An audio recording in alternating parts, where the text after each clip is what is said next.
پاک فوج سب کو بٹھائے، اسٹیبلشمنٹ سب کو بٹھائے، عظیم فوج ہے میری، مجھے اس پہ فخر ہے، سب کو بٹھائے اور الیکشن کرائے، اور وہ راجہ ریاض جیسا ڈاکو، گولڈن ڈاکو، لیڈر آف اپوزیشن، گولڈن لوٹا، یہ فیصلہ کرے گا کہ ملک میں کیئر ٹیکر گورنمنٹ ہے کہاں ہوگی۔ آئی ایم ایف کے ساتھ معاہدہ ہونے کے باوجود بھی ڈیفالٹ ہونے کا خطرہ ہے، اور آپ کس چیز کے ورکر کنونشن کرا رہے ہیں؟ الیکشن کروائیں، جلسوں سے خطاب کریں، شادی گھروں میں آپ ورکر کنونشن کر رہے ہیں، اور ہم جو بات کہتے ہیں اس پر پہرا دیتے ہیں، ہم جو بات کہتے ہیں اس پر پہرا دیتے ہیں۔ یہ پاکستان کی معیشت کی روس پر کسی نے حملہ کیا؟ نہیں جی، یوکرین کی جنگ پہ نہیں میں جانا چاہتا۔ روس اندر سے اس لیے ٹوٹا کہ اکانومی بیٹھ گئی، $3 بلین کے کل ریزرو ہیں۔ ٹی وی والوں بتاؤ قوم کو کہ 10,000 کنٹینر پورٹ پہ کھڑے ہیں۔ میں تمام ٹی وی کی طرف منہ کر کے یہ کہتا ہوں کہ 10,000 کنٹینر ٹی وی کے سامنے کہتا ہوں پورٹ پہ کھڑے ہیں، مزدور کے لیے کوئی مزدوری نہیں، کوئی کھڈی نہیں چل رہی، کوئی ٹیکسٹائل نہیں چل رہی، دکاندار روتے ہیں گاہک نہیں ہے، غریب کی تنخواہ جو ہے کل خبر لگوائی گی یہ وزیر تنخواہ نہیں لیں گے۔ بابا یہ وزیر آئے کہاں سے؟ یہ پیدا کہاں سے ہوئے؟ یہ اگے کہاں سے؟ انہیں منتخب کس نے کیا؟ اور وہ راجہ ریاض جیسا ڈاکو، گولڈن ڈاکو، لیڈر آف اپوزیشن، گولڈن لوٹا، یہ فیصلہ کرے گا کہ ملک میں جو کیئر ٹیکر گورنمنٹ ہے کہاں ہوگی۔ ان کو پتا ہے یہ پاگل نہیں ہے کہ یہ الیکشن لڑنے کے قابل نہیں ہے، یہ الیکشن نہیں کروائیں گے۔ انگوٹھا رکھ کر عمران خان الیکشن کروانے ہوں گے، گلے پہ ہاتھ ڈال کر الیکشن کروانے ہوں گے۔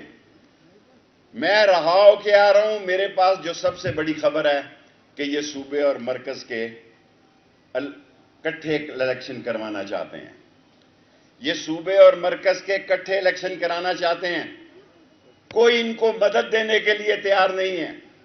چین جیسا ملک، میں میڈیا کے سامنے کہتا ہوں کہ چین جیسا ملک خفا ہے، انہوں نے مجھے بلایا ہے، چین نے مجھے بلایا، لیکن مجھے کسی اور نے بلایا تھا، بلو رانی نے۔ ادھر جانا بھی بڑا ضروری تھا، ادھر جانا بھی بڑا ضروری تھا، چین جانا بھی بڑا ضروری ہے۔ آپ کو کون خیرات دے گا؟ آئی ایم ایف کے ساتھ معاہدہ کرنے کے باوجود بھی ڈیفالٹ ہونے کا خطرہ ہے۔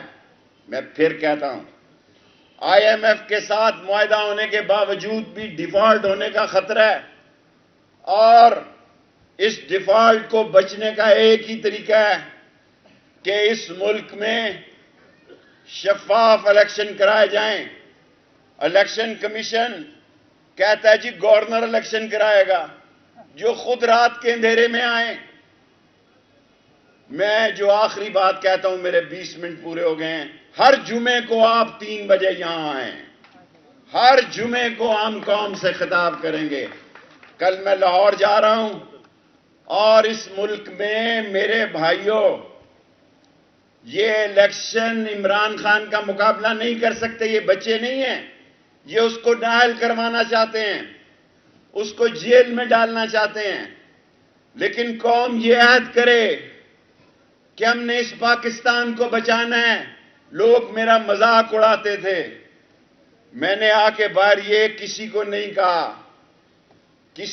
کہا کہ 2 راتیں اور 2 دن اس عمر میں نے سچ کے لیے، راول پنڈی کی عزت کے لیے اور پاکستان کی عزت کے لیے پہرا دیا ہے کہ ہم چٹان کی طرح، پنڈی والے غدار نہیں ہو سکتے، پنڈی والے بے ایمان نہیں ہو سکتے، ہم نسلی اور اصلی ہیں، پاکستان کے لیے کھڑے ہیں، یہ فوج بھی ہماری ہے۔ حالانکہ ہی مجھے تانا دیتے ہیں کہ آپ فوج کے بارے میں نے کہا نہیں، جلد یا بدیر اس فوج کو انشاءاللہ یہ سمجھ آئے گی کہ اس ملک کو بچانے کے لیے 60-70 دنوں سے زیادہ دن نہیں ہیں، ورنہ ملک معاشی طور پر تباہ ہوگا۔ یہ سب کو بٹھائیں، پاک فوج سب کو بٹھائے، اسٹیبلشمنٹ سب کو بٹھائے، عظیم فوج ہے میری، مجھے اس پہ فخر ہے، سب کو بٹھائے اور الیکشن کرائے، اور اگر آپ نے انتظار کرنا ہے کہ اس ملک میں دکانیں لوٹی جائیں، گلیوں محلوں میں ڈاکے پڑیں، لوگ ایک دوسرے کی گردنیں کاٹیں، تو پھر یہ پاکستان جو ہے، میں چھوٹی جیل سے آیا ہوں، یہ بڑی جیل بن جائے گا۔ میں کل خان صاحب سے ملاقات میں بھی یہ بات کہنا چاہتا ہوں، کیونکہ ان کو بڑی تکلیف ہے، یہ عمران خان کا راستہ روکنا چاہتے ہیں۔ ان کا 3 رکنی ایجنڈا ہے۔ نمبر 1، عمران خان کو نااہل کیا جائے۔ نمبر 2، ان کا ایجنڈا ہے یہ ساری ٹی وی ریکارڈ کر لے کہ مرکز اور صوبے میں اکٹھے الیکشن کرائے جائیں۔ نمبر 3 ان کا ایجنڈا ہے، وہ بھی میں چھوڑ دیتا ہوں کیونکہ کل میں نے ہفتہ جانا، اتوار کو پریس کانفرنس کروں گا لاہور۔ ان کا ایجنڈا یہی ہے کہ یہ پی ڈی ایم الیکشن لڑنے کے لیے تیار نہیں ہے۔ ان کا پتہ ہے کہ عوام ان کو اتنی بری شکست دیں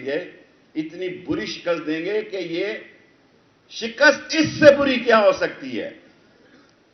کیا کہہ رہا مہتاب عباسی، کیا کہہ رہا شاہد خاقان، اور گھر کا بھیدی لنکا ڈھائے صفدر کیا کہہ رہا ہے، گھر کے اندر گھر کی مرغی دال برابر۔ وہ کہہ رہا ہے جناب کہ کھیل ختم ہے، پیسہ میں نہیں کہہ رہا۔ اور آپ کس چیز کے ورکر کنونشن کرا رہے ہیں؟ الیکشن کروائیں، جلسوں سے خطاب کریں، شادی گھروں میں آپ ورکر کنونشن کر رہے ہیں۔ اور میں آپ کو یقین سے کہتا ہوں، یہ جو لوگ ان کے ورکر کنونشن میں ایک دوسرے کی برادری اور ایک دوسرے کے چہرے کی وجہ سے جا رہے ہیں، یہ بھی اندر سے عمران خان کے ساتھ ہیں۔ اور لوگوں، پنڈی کے لوگوں، میں آپ سب لوگوں کو کہتا ہوں، تیاری پکڑو، اس ملک کو بچانا ہے، نبی کا جھنڈا بلند کرنا ہے، فوج کا امیج بحال کرنا ہے، تباہ نہیں کرنا، اداروں کا امیج بحال کرنا ہے، تباہ نہیں کرنا، اور اس ملک میں ہر قیمت پر الیکشن کرانے ہیں، چاہے ہمیں جیلوں کے یہ دروازے نہیں، چاہے ہمیں جیلوں میں شدت کے ساتھ، جیلوں میں کچھ نہیں کہتی جیل، ان تھانوں سے 1000 درجے اچھی ہے۔ میرا تو وہاں اچھا بھلا دل لگا ہوا تھا، راشد شفیق روز ہی کہہ رہا تھا آ جاؤ انکل، میں کہہ رہا تھا دفع کرو، کیا کرانی ہے تم۔ مزے سے میں سگار پی رہا تھا، اخبار پڑھ رہا تھا، روز گالیاں نکالتا تھا، ان کے کھانے چیک کرتا تھا غریب کے۔ 7000 قیدی ہیں، صبح جا کے دیکھتا تھا ناشتہ ٹھیک ہے کہ نہیں ہے، وہ بھی تو ایک نیکی ہے۔ تیار ہو جاؤ راولپنڈی کے لوگوں، ہم نے سرفروش تنظیم بنائی تھی پاکستان بچانے کے لیے، جس میں راولپنڈی کے 7000 لوگ تھے۔ آج میں اعلان کرتا ہوں کہ اب 7000 کی بجائے 10,000 سرفروش اپنے آپ کو لال حویلی میں رجسٹر کرائیں۔ اسلام کے لیے، پاکستان کے لیے، غریب عوام کے لیے، افواج کے لیے، الیکشن کرانے کے لیے، عمران خان کی سپورٹ کے لیے لڑیں گے، مریں گے، جو اس کے لیے تیار ہے وہ ہاتھ۔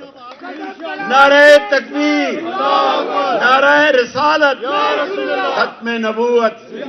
اگلے جمعے کو 3 بجے پھر انشاءاللہ۔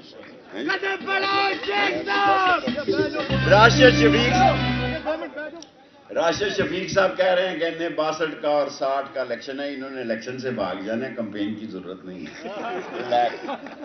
یہ راشد شفیق کی وجہ سے میں باہر آ گیا ہوں، یہ اداس تھا، میں تو بڑا خوش ہوں۔ سسرال جانے اور میں جانوں، میں جانوں اور سسرال جانوں، میں تو خوش تھا۔ راشد شفیق کہتا ہے نہیں واپس آ جاؤ، تمہیں کچھ نہیں کہا جائے گا۔ اگلے جمعے کو 3 بجے، تھینک یو ویری مچ۔ اور شام کو 7 بجے